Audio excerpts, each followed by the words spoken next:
Good morning, everyone. It is now day number 25 reading through 1st and 2nd Kings, the continuation of 1st and 2nd Samuel. This is the final day, final reading. I want to thank you all for your participation. We left off, the northern kingdom has been taken. The southern kingdom was in a sort of compliance with Babylon until the king rebelled. And so as this book ends now in this final chapter, Nebuchadnezzar, the Babylonian army, is going to come to Jerusalem and surround it and seize it. When armies in ancient times, in places like Israel, when an army was coming to seize a land, there was a tendency for the people to flock to the nearest, largest city. If you were in smaller villages, you would go to the nearest, largest city. A feeling of strength in numbers. So, people would have flocked to Jerusalem when Nebuchadnezzar's army was marching there, so the population would swell very quickly. They seized it, they surrounded Jerusalem, created a blockade. Nothing would go in, nothing would go out. You might imagine that with the swelled population, eventually there would be a food shortage. Obviously, they weren't able to freeze food like we do. Food was very tangible and did not always store that well. They would have had animals for the temple sacrifices, and those sacrifices wouldn't have stopped. Also, what grains they had would have had to go to a greater amount of people. This blockade, the seizure lasted well over a year. Eventually, the people are starving to death. That was much easier for the Babylonian army than to go and try to tear down the walls with the Hebrews shooting artillery at them, arrows and rocks and things like that. And you're vulnerable when you're going to try to tear down these impressive walls. And then if you were to tear down the walls, you'd have to engage in hand-to-hand combat on the streets. And that's not your odds aren't very good until the people are at the place of starvation and dying and have no strength. So, Babylonians are successful at taking Jerusalem. They take the king, they put his eyes out and carry him back to Babylon, not before they kill all of his sons in front of him. This was painful to the king, obviously, but it was more symbolic than painful. There's not going to be any more reign of the king's house. This is it. They took the materials of the temple, as well as some of the brightest minds and craftsmen of the region, and carried them back to Babylon. The city of Jerusalem was burned. The temple was destroyed and burned. I have seldom, if ever, engaged in any other texts while conducting these readings, but I felt compelled today. The 137th Psalm is one that, from the vantage point of these exiles to Babylon, where it reads, "By the rivers of Babylon, there we sat and wept when we remembered Zion. The poplars, we hung our harps on them. Our captors asked us to sing songs. They mocked us. But how can we sing a song to God in a foreign land? If I forget you, O Jerusalem, may my right hand be crippled, my tongue stick to the roof of my mouth. If I do not remember you and do not give Jerusalem priority over whatever gives me most joy. And so it's people who are grieving, who are in mourning. Then we look over in the book of Lamentations. And if you have the opportunity, if you want to do some extra reading today or this week, now that we've concluded this study, then read the book of Lamentations. It's the perspective of Jeremiah upon seeing the calamity that had struck Jerusalem. And that's is poetic. It is very vivid and articulates the pain of the moment very well. Which that reminds me, when Isaiah was brought up here in the latter part of 2 Kings, someone mentioned to me their surprise at reading from Isaiah and wanted some indication of how some of these time frames overlapped between the prophets and these historical books. And so I've sent out this link to you all. I don't necessarily endorse anything else on this website, but it is a good indication of how the dating, as best we can get, of some of these writings. And so we see among the prophets in the 800s, that covers the latter part of 1 Kings, early part of 2 Kings, and Joel and Obadiah prophesied during that time frame. Then during 2 Kings 13 through 18, there's Amos, Hosea, Jonah, and Micah, as well as Isaiah. And you can see as the list continues, and so I'm sending that out today. So, someone asked me about the book of Chronicles, if that would make for good reading accompanying 1st and 2nd Kings. And the answer is yes and no. It depends on the individual.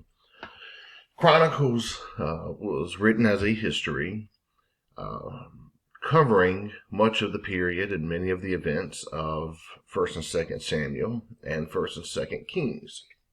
However, Samuel and Kings were written from the vantage point of history in in real time, history written in closer proximity after the events. Meanwhile, 1st and 2nd Chronicles were written years later, generations later, when the people had gone into exile and they were losing some of their identity being in a foreign land. And so Chronicles was written as a way to, later on, to remind people of their roots. In the same way, if one wrote a history of the United States, certain things need to be refreshed for not only to include different events, but also to include different generations. The way that we might tell the story of history would be different to a contemporary generation than we would to our grandparents. It's just a way of writing, the things that are prioritized, even things that we know later in time as more of a reflection. And so that is what Chronicles, the writings are. And so if anyone wants to supplement their reading and go into the Chronicles, then help yourself. There's much more genealogy in the Chronicles, And that's because here you've got people trying to remember roots. And so you'll read through a whole list of genealogies. Okay, a brief synthesis now of some of this material. We began in 1 Samuel. It was about a couple of primary themes. One was about a king. There was Saul, who had become king. The period of the judges was very inefficient. The people wanted a king. There was Saul. Then in 2 Samuel, there was David. And then, of course, we get to 1 and 2 Kings, and we have a very brief sequence for most of the kings, with the exception of Solomon.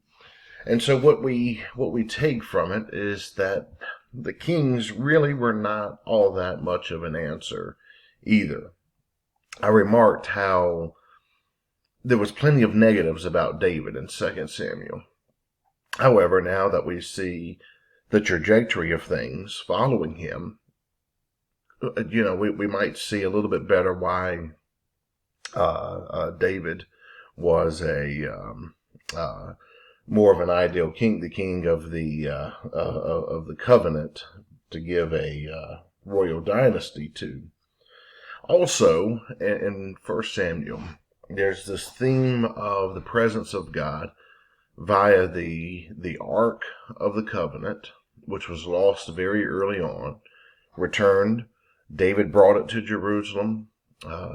David prepared the materials to build a temple. Then in 1 Kings, Solomon builds the temple. And throughout 1 and 2 Kings, there's various issues surrounding the temple. Well, now at this point, after Nebuchadnezzar in Babylon, the temple is destroyed. There's no king. There's no temple.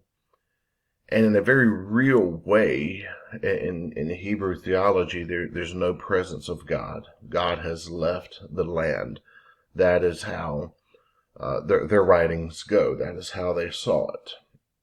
Of course, later on, they will return and rebuild the temple. However, in the Jewish writings, they never believe it was ever the same again after this temple that we read about in 2 Kings has been destroyed. The people, they never really return to sovereignty after this. They do for a very brief period, but mostly they're under the Babylonians, then the Persians, then the Greeks, then they go through some other wars, and then eventually they're under the Romans, and that's when it ends for them again. And so the question, from the time of this exile that they've gone into now, at the conclusion of 2 Kings, the perpetual question was, when is David going to come? When is that covenant that God made with David? Remember, God made a covenant with David for there to be kings to come through him. When is a liberator like David going to come? And also, when is God ever really going to live in the temple again? These are huge questions for Jews. And of course, Jesus comes. The Gospels demonstrate that Jesus was coming in the order of David. He was the fulfillment of that. And Jesus was also the fulfillment of the permanent temple. Remember when Jesus is, he says, tear this temple down, referring to himself, and I will rebuild it in 3 days. There's so much evidence, and these are things that I've talked about on Sunday mornings for some time, where Jesus is showing that he's the new temple and he's the new David. However, it was hard to receive because they were thinking of a David that would sit on a literal throne showing power and a literal temple where the presence of God was. Instead, when Jesus came, he spoke of the destruction of their literal temple. So what's happened here is, and we saw this when we were reading through Isaiah back during Advent. God is going to judge his people. And God is then going to judge the nations who judge his people. So God's not on the side of Babylon, but God's going to have to deal with Babylon as well. We find that in other writings, perhaps most prominently in the book of Daniel. Someone remarked about a king such as Amon, for an example, whose father Manasseh was a terrible king but reigned 55 years. And after seeing that kind of example, how does Amon have a chance? What chance does he have? The answer was little to none. Part of the spiral was that these kings, part of the evil that wasn't just about these kings, but about the entire people. Remember, these are collectivistic people. There's no individual identity. It's hard for us to grasp that because we live in a culture that extols the virtues of individualism. In their culture, there's no concept of individualism. And so what we read of a king is going to be representative of the people. The problem is it had gone so wrong for so long that there was hardly a chance because they did not even know what was right. And it's very amazing that some of these kings would enact some reform, but usually they would get rid of some things, but not all the things. There wasn't any real lasting kind of reform. And I think that is the point of the exile here. It's a complete reboot of things. Otherwise, it was going to continue to be the same process and repetition. And so someone asked about comparing it to modern Israel. And right now there's, events are heightened recently with Hamas. And my intention is not to speak to foreign policy in this case. There's things politically in the Middle East that are long-standing problems. And really, there's a lot of blame to go around. For instance, the way the British and the U.S. set this Jewish state up in 1948, following World War II in a Cold War chess match. I'm not sure it was the best way to have set up the state. That's not denying that there should have been a state set up of Israel. But, within politics are always going to be deeply embedded and inseparable from these kinds of world events. So I'm speaking theologically and not politically. However, if what we see in the Bible is Israel found themselves on the wrong side of God when they didn't maintain their covenant with God, then I would guess that if we were to conclude that the state of Israel today is a continuation of ancient Israel, which I'm not certain that they are, but if we were to conclude that, then we would also have to conclude that the secular state today of Israel is also on the wrong side of God, because it's certainly not a religious state whatsoever. And so in that sense, they are still in exile, not unlike Jesus' time, still having to fight to defend their land. They still have no temple, and I'm not sure that they would ever have a temple. The Dome of the Rock stands on the Temple Mount. But the point is they don't need a temple. Jesus was the new temple.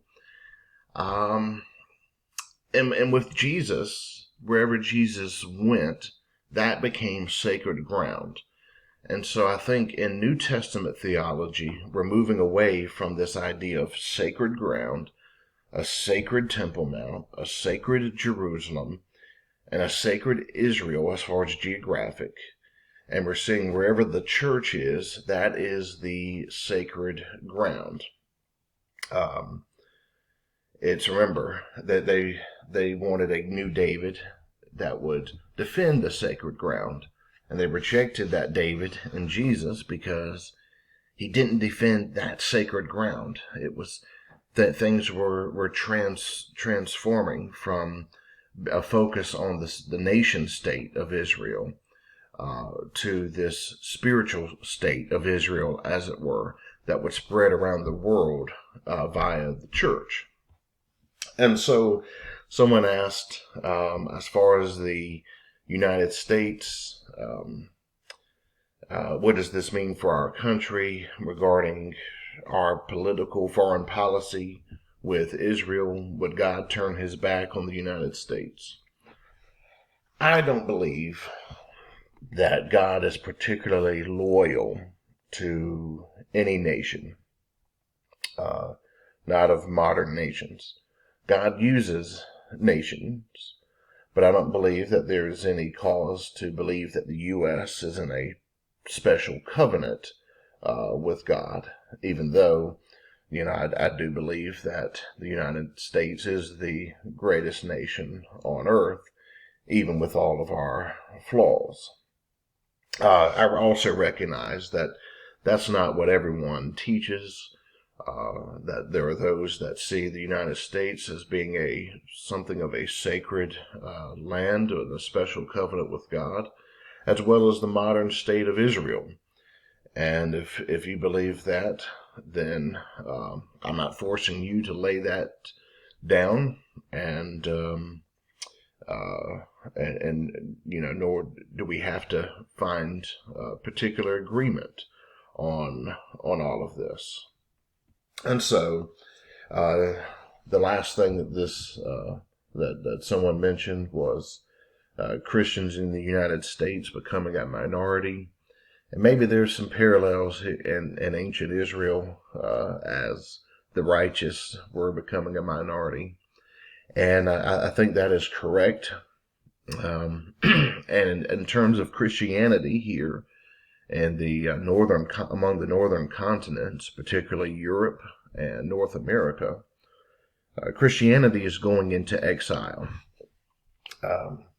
In the same way the Hebrews went into a political exile, Christians are going into exile. We are becoming fewer, and the next millennia of Christianity belongs to the southern continents, the lower continents, where Christianity is growing.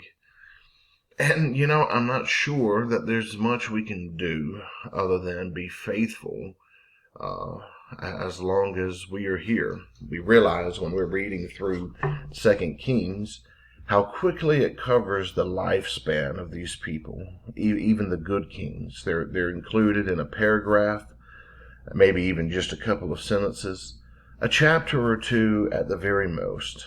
And so generations, that they come and we go. We maintain our ethics and God's righteousness during our time, and we do the best that we can to pass it along to our children. And so with that, you have read through some very challenging sections, and over the last almost 5 weeks now, we'll take a break from some readings, and we'll start something back up again, but I'll give you all a break.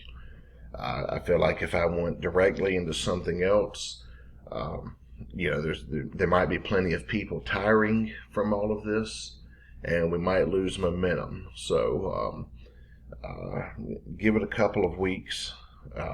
Maybe we'll start something in a month from now, coinciding with the beginning of summer, doing a summer reading. we'll see. And so anyway, may the Lord add his richest blessings to the reading of his word.